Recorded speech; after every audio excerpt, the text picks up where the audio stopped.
Hello, everyone. My name is John Ratfelders, and for my discussion post, I'll be exploring the reading Archibald Alexander and the Use of Books, Theological Education, and Print Culture in the Early Republic.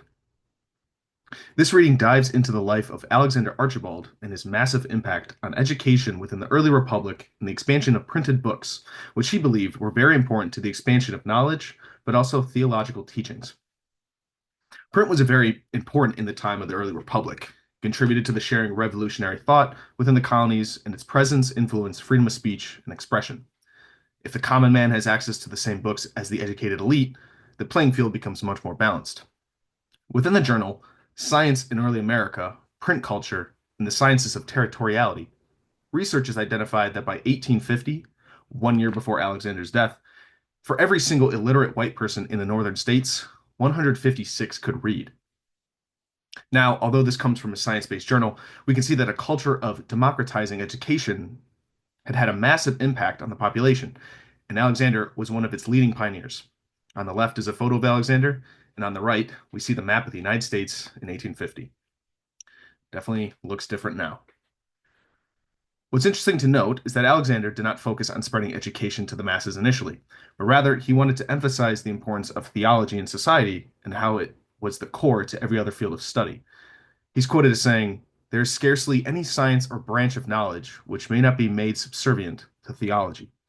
With this belief, Alexander helped establish the Princeton Theological Seminary.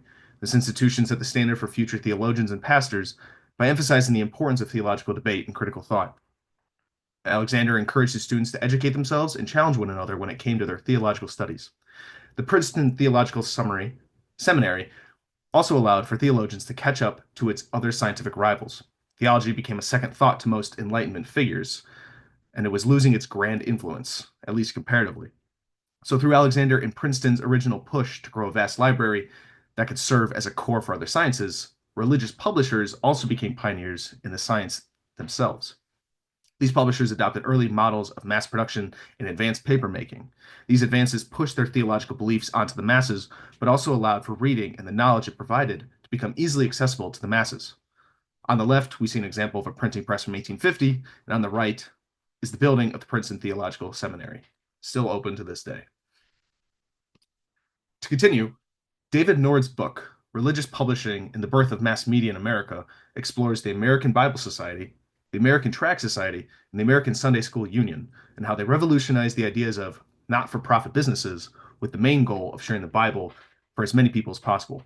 Alexander was a supporter of the American Sunday School Union and believed it was a great source of education for those who didn't have the means or access.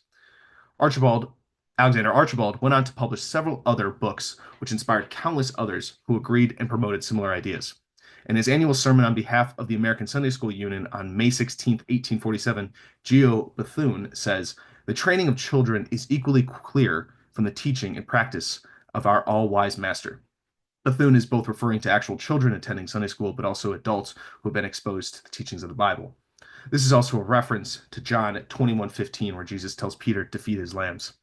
In conclusion, Alexander was a leading pioneer in not only theological education within the Republic, but also influenced print culture for the better.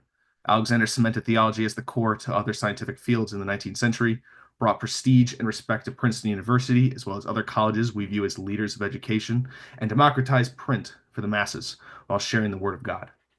Thank you. Here's my abstract and my sources.